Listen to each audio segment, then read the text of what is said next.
Sudah bergabung bersama kami Guru Besar Ilmu Komunikasi Politik UIN Jakarta, Profesor Gun Gun Herianto. Prof. Gun Gun, secara eksplisit Jokowi menegaskan full power, mendukung penuh dan siap bekerja keras demi PSI. Konkretnya seperti apa Prof melihatnya?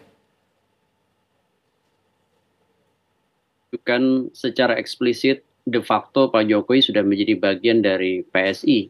Soal konkretnya tentu akan ditentukan tiga hal. Pertama, bagaimana aktivitas dalam konteks membangun reputasi PSI saat ini dan ke depan. Yang kedua, damage control, mengontrol potensi-potensi kerusakan yang mungkin bisa disebabkan oleh delegitimasi terhadap dirinya maupun tentu keluarganya. Kemudian yang ketiga adalah konteks dinamis menjelang kontestasi elektoral nanti 2029. Karena pertaruhan bagi Jokowi dan PSI adalah mampukah ya keterlibatan Pak Jokowi dan keluarganya itu memuluskan lolosnya PSI melampaui yang disebut dengan parliamentary threshold. Yang menarik Prof. Gun Gun, ada pernyataan dari pendiri PSI Jeffrey Giovanni menyebut tanpa terah Jokowi itu PSI bisa mati. Artinya seberapa kuat sebenarnya ketika sekarang Kaisang sudah terpilih menjadi ketum lagi? Nah, pernyataan ini kan seolah menjadi adjustment ya dari karakter PSI yang awalnya tidak bergantung pada figur. Sekarang sepertinya ada penyesuaian, mengeksplisitkan adanya batasan afiliasi pada tokoh ya, sama halnya seperti partai-partai lain. Jadi sebenarnya dengan pernyataan Pak Jeffrey itu menunjukkan bahwa ada pemahaman dan sekaligus perubahan ya dari PSI yang awalnya tidak lekat dengan politik asosiatif dengan tokoh, sekarang sudah menggantungkan diri ya pada posisi politik Pak Jokowi. Nah, artinya dalam konteks bacaan landscape partai politik di Indonesia ini menjadi satu di antara yang sama karena rata-rata partai di Indonesia ya itu bergantung kuat pada ketokohan atau figur pola patron clan yang kuat ya, seperti halnya juga terjadi di Gerindra, Demokrat, kemudian partai-partai lain seperti PDI Perjuangan.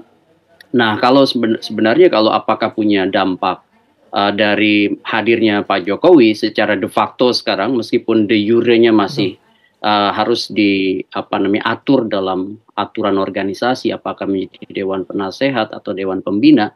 Nah, ini menunjukkan sekali lagi bahwa PSI melakukan reorientasi strategi dengan memasukkan aspek pola hubungan saling menguntungkan atau mutual simbiosis antara kebutuhan PSI dalam konteks market elektoral yang bergantung pada figur kuat ya yang menjadi magnet elektoral. Kemudian di sisi lain kepentingan Pak Jokowi untuk juga tetap eksis dalam landscape politik Indonesia kekinian. Menarik Prof, kenapa Prof melihat Jokowi belum memutuskan bergabung bersama dengan PSI? Padahal secara simbol kalau kita lihat lokasinya, Geraha Buananya di Solo punya Jokowi, acaranya juga di kediaman di dekat Presiden ke-7 Jokowi, secara SK tidak terdaftar. Menurut saya Mas Andro ya, ini pernyataan Pak Jokowi sudah sangat menunjukkan ya eksplisitnya di mana posisi dan sikap politik Jokowi dalam konteks berpartai. Ya soal berada dalam struktur kepengurusan sepertinya memang masih ya membutuhkan waktu evaluasi dari testing the water yang dilakukan di Solo kemarin ya, dan publik sebenarnya tidak terlalu peduli karena dengan pernyataan Pak Jokowi yang mengeksplisitkan mendukung full ya PSI sekaligus akan bekerja keras untuk memenangkan PSI di 2029, bahkan menyebut PSI sebagai partai besar yang akan kemudian upayakan di 2034, itu menunjukkan bahwa jelas tegas bahwa Jokowi menjadi bagian dari PSI secara de facto. Begitu Mas Andro. Di satu sisi Kaisang yakin sekali 2029 partai ini akan besar, tapi Jokowi menyebut jangan terburu-buru. Kita tunggu sampai 2034. Apakah terlalu dini PSI bisa berkembang secara pesat, Prof. Gun Gun? Iya, memang kalau pernyataan disampaikan hari ini terlalu dini ya, tetapi sebagai cara untuk mengonsolidasikan basis kekuatan internal, terutama dalam momentum kemarin ya perhelatan internal partai, ya Kaisang pasti memilih pernyataan seperti itu tentu untuk tujuannya jangka pendek ya 2029 PSI lolos parliamentary threshold. Hanya masalahnya ini juga sekaligus menjadi ujian, sebenarnya bukan ujian bagi PSI dan Kaisang, tapi ujian bagi eksistensi politik Pak Jokowi kontemporer. Karena bagaimanapun Pak Jokowi dihadapkan pada ragam persoalan yang sebenarnya kita bisa katakan ada upaya ya delegitimasi juga pada posisi politik Pak Jokowi dengan beragam isu. Apakah itu wajar? Ya wajar, karena presiden 2 periode itu tentu ya akan banyak sekali ya Mas Andro hal-hal yang patut kemudian dipertanyakan, dan sebagian di antara lawan-lawan politik atau kemudian orang yang punya kepentingan tentu kontestasi 2029 dan setelahnya melihat bahwa salah satu jangkar ya dalam konteks competitiveness di 2029 itu adalah terah Jokowi begitu, sehingga ya saya melihat ini bagian ya yang tidak terpisahkan dari kontestasi yang sudah dimulai ya dengan eksplisitnya pernyataan politik ya Pak Jokowi.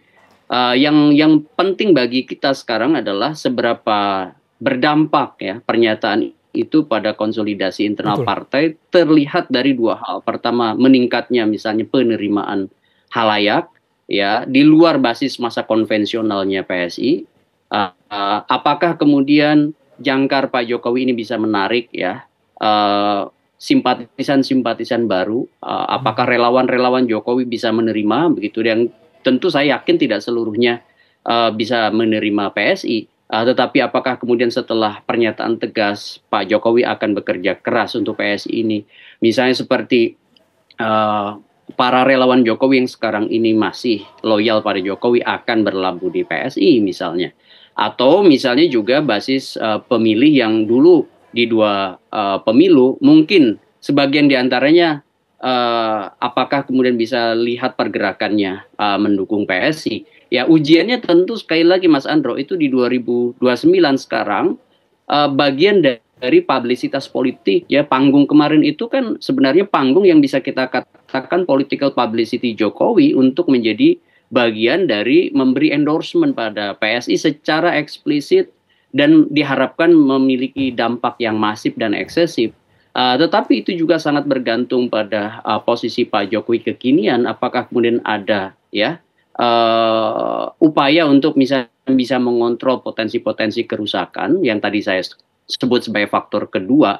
Kan sekarang bagaimanapun Pak Jokowi dihadapkan pada ragam persoalan. Nah, apakah delegitimasi terhadap posisi politik Pak Jokowi itu nanti juga akan berimpas pada PSI. Jadi sekarang PSI dengan Pak Jokowi punya hubungan politik asosiatif yang sangat lekat. Jadi setiap serangan pada Pak Jokowi tentu akan berdampak juga nanti secara institusional pada Partai Solidaritas Indonesia. Poin menarik Prof. Gun-Gun, di tengah isu yang menerpa Pak Jokowi ada soal ijazah, apakah Jokowi effect masih sangat kental berpengaruh, apakah perlu Jokowi langsung turun ke lapangan ikut mengkampanyekan PSI di seluruh Indonesia, Prof. Gun-Gun? Mau nggak mau, suka nggak suka ya, sudah karena pernyataan sudah dideklarasikan akan bekerja keras. Maka saya meyakini bahwa sekarang Pak Jokowi punya semacam keinginan ya untuk turun membackup PSI. Dan kalau tidak maka tentu ya ketidakhadiran PSI nanti di parlemen di 2029 itu akan bukan hanya merugikan bagi PSI tapi bagi politik Jokowi, karena orang sekarang seperti saya sampaikan tadi politik asosiatif. PSI itu lekat sekali dengan Pak Jokowi, artinya kalau PSI lagi-lagi gagal di 2029, maka akan dibaca juga sebagai kegagalan politik Jokowi. Baik, Prof. Gun-Gun, poin menarik lainnya dalam Kongres PSI di Solo, Jawa Tengah adalah perubahan logo partai. Dari mawar merah ke gajah. Ini secara bahasa komunikasi politik Anda melihat apakah gajah ini siap menandingi partai-partai lain, mungkin gajah menandingi banteng mungkin, Prof? Nah, ini namanya simbolik convergence ya, dari simbol yang kemudian diupayakan untuk mendapatkan semacam pemaknaan yang bisa mengikat ya fantasi kelompok namanya. Ya gajah menjadi ekspresi simbolik yang dipilih. Kalau Jokowi sendiri kan mengeksplisitkan di panggung sebagai simbol dari pengetahuan, simbol dari kebijaksanaan. Tapi menurut saya ada meta komunikasi di situ. Pada saat Pak Jokowi menyampaikan hal tersebut, ya apa meta komunikasinya, yaitu semacam keinginan untuk menunjukkan ya besarnya PSI di masa mendatang gitu. Jadi ini semacam simbol yang dipakai untuk membakar ya semangat sekaligus institutional branding baru ya, atau rebranding baru dari sisi atribut ya partai, karena satu di antara 7 elemen political branding itu kan ada yang namanya atribut. Dan atribut itu akan sia-sia kalau tidak punya yang disebut dengan keuntungan emosional dan fungsional. Itu benefit emosional dan fungsional itu mencoba untuk dieksplisitkan kemarin oleh Pak Jokowi dari sisi fungsi, dan berupaya untuk mengikat ya semangat baru dari sisi emosi. Ini saya lihat ada intensi untuk kemudian melakukan rebranding sekaligus memaksimalkan ya posisi Pak Jokowi sebagai jangkar baru yang kalau kemarin masih ada remang-remang ya, tidak tegas, sekarang menurut saya Jokowi adalah bagian dari PSI.